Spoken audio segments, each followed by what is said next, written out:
Bless publication അവതരിപ്പിക്കുന്ന bless Bible കിസിലേക്ക് സ്വാഗതം.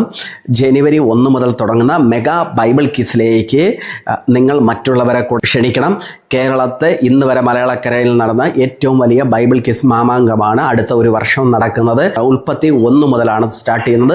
ഉൽപ്പത്തി 1-ൽ ഓരോ ദിവസവും വരുന്നത് 5 അധ്യായമാണ്. ഉൽപ്പത്തി 1 മുതൽ 4 വരെയും അതുപോലെ മത്തായി 1 അധ്യായവും ആ രീതിയിലാണ് നമുക്ക് പോകുന്നത്. അടുത്ത് ഉൽപ്പത്തി 4 മുതൽ 8 വരെയും അതുപോലെ തന്നെ മത്തായി 2 ആ രീതിയിലാണ് പോകുന്നത്. പഴയ നിയമവും പുതിയ നിയമവും ഒരുമിച്ച് കൊണ്ടുപോവുകയാണ് നാം ചെയ്യുന്നത്.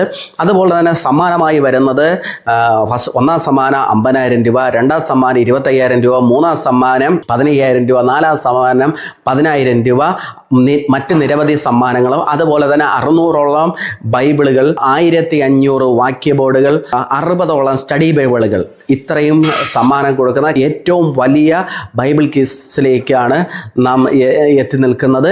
നിങ്ങൾ മറ്റുള്ളവരെ ഷെയർ ചെയ്യുക. ബൈബിൾ കിസിനോട് താല്പര്യമുള്ള എല്ലാവരെയും ഈ ഗ്രൂപ്പിൽ ആഡ് ചെയ്യുക. മറ്റുള്ളവർക്ക് അയച്ചു കൊടുത്ത് സബ്സ്ക്രൈബ് ചെയ്യിപ്പിക്കുക.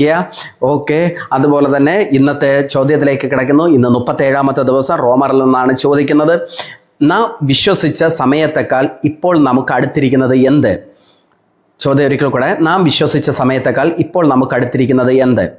സ്വന്തം നീതി സ്വരൂപിപ്പാൻ അന്വേഷിച്ചതാര്? സ്വന്തം നീതി സ്വരൂപിപ്പാൻ അന്വേഷിച്ചത് ആര്?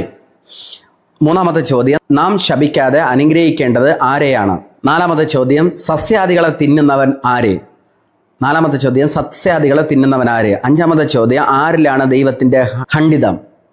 അഞ്ചാമത്തെ ചോദ്യം, ആരിലാണ് ദൈവത്തിൻ്റെ ഖണ്ഡിതം? ഉത്തരം അയക്കുക.